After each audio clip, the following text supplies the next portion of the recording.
अस्सलाम वालेकुम, कैसे हैं आप लोग? उम्मीद है कि आपकी ईद बहुत ही अच्छी गई होगी, बहुत ही बेहतर गई होगी। मैं भी खैरियत से हूँ और ईद मेरी भी बहुत ही उम्दा और माशाल्लाह बहुत अच्छी गई है। तो मैं बिज़ी थी तो मैं शूट नहीं कर पा रही थी, मैंने ज़्यादा शूट नहीं किया है।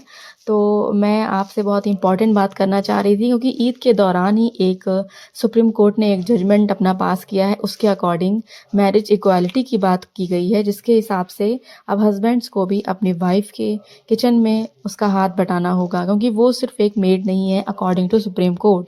सुप्रीम कोर्ट ने एक बहुत ही बड़ा फैसला सुनाया है कि वाइफ अब कोई नौकरानी नहीं है, वो एक जीवन साथी है। जैसे जस्टिस संदीप मेहता ने कहा है कि घर का काम, खाना बनाना, कपड़े धोना और सब में दोनों का योगदान ज़रूरी है क्योंकि आज के समय में वक्त बदल चुका है।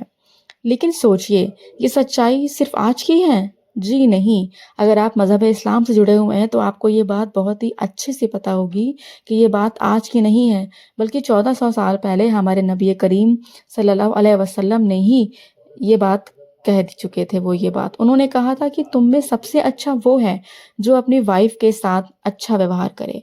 उन्होंने खुद अपने घर के कामों में अपनी बीवियों के हाथ बटाए ताकि सोसाइटी को बराबरी का संदेश मिले। इस्लाम में शादी का मतलब बस हुक्म देना नहीं, बल्कि एक साझेदारी है, जहाँ दोनों एक दूसरे का बोझ बाँटते हैं। हमारे नबी करीम सल्लल्लाहु अलैहि वसल्लम ने बताया कि हस्बैंड और वाइफ़ दोनों साथ मिलकर घर चलाते हैं, प्यार और इज़्ज़त के साथ, बराबरी के साथ। जो निकाह होता है, उसमें कोई छोटा या बड़ा नहीं होता, बल्कि ये एक बराबरी का रिश्ता है। ये एक एग्रीमेंट है। आज जब हम एक मॉडर्न सोसाइटी में जी रहे हैं, तो हमें इस्लाम की इस सीख को अपनाना चाहिए। बीवी नौकरानी नहीं है, वो हमारी सच्ची हमसफ़र है और उनके कंधों का बोझ भी हमें बाँटना है। आज के दौर में जब जीवन बहुत ही मुश्किल है, तो इस साझेदारी से हमें हमारे घर, हमारे रिश्ते और समाज में बदलाव लाना चाहिए। अगर एक वाइफ़ बाहर के कामों में फाइनेंशियली अगर आपकी हेल्प कर सकती है, तो क्या आपकी ज़िम्मेदारी नहीं है कि आप भी घर के कामों में उसकी हेल्प करें? इसलिए आइए हम इस्लाम की सीख से प्रेरित होकर अपने घरों को प्यार, बराबरी और साझेदारी से सजाएं, क्योंकि यही असली तालीम है और यही हमारी असली ताकत है और यही इस्लाम की असली पहचान है। एक्चुअली शुरू से ही हमारी सोसाइटी में मर्दों के दिमाग में एक्चुअली बचपन से ही बॉयज़ के दिमाग में ये बात डाली जाती है कि बेटा तुम मर्द हो, तुम लड़के हो, तुम बाहर का ही काम करोगे, तुम किचन के काम मत करो। और लड़कियों को कुछ बताया जाता है कि तुम्हारी ज़िंदगी किचन से ही गुजरेगी, तुमको किचन के ही काम करने हैं, तुम्हें करते रहना है क्योंकि तुम लड़की हो। तो दोनों के माइंड में कहीं न कहीं ये चीज़ रहती है। लेकिन ये चीज़ें माइंड में इफ़ेक्ट कब करती हैं? जब दोनों पर ही ज़िम्मेदारियाँ आती हैं।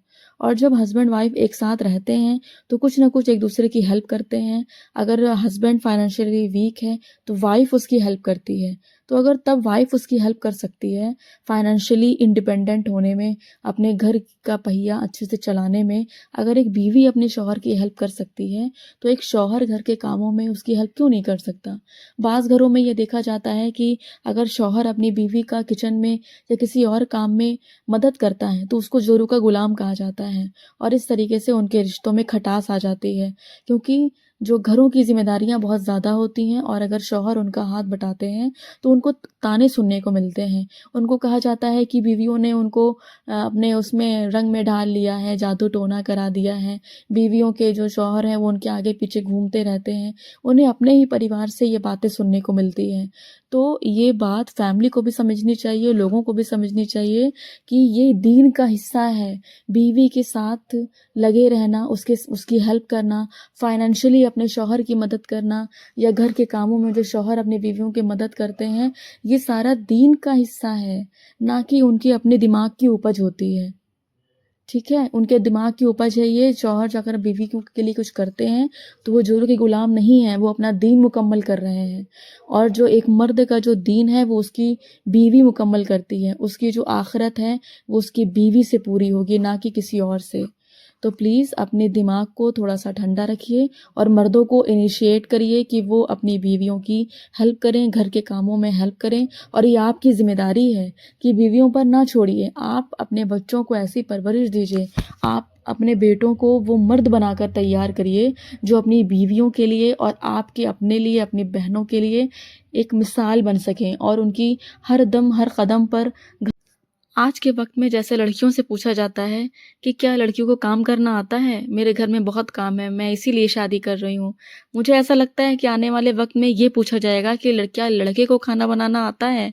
कि क्या वो मेरी बेटी के घर के कामों में हेल्प करा सकता है? क्या आपने अपने बेटे को कुछ सिखाया है? क्या इसको झाड़ू लगाना या खाना बनाना या कुछ भी आटा गूँथना ऐसा काम आता है जो मेरी बेटी को कि वो हेल्प कर सके? ऐसा वक्त ज़रूर आएगा। तो आप अपने बेटे को अभी से तैयार करिए।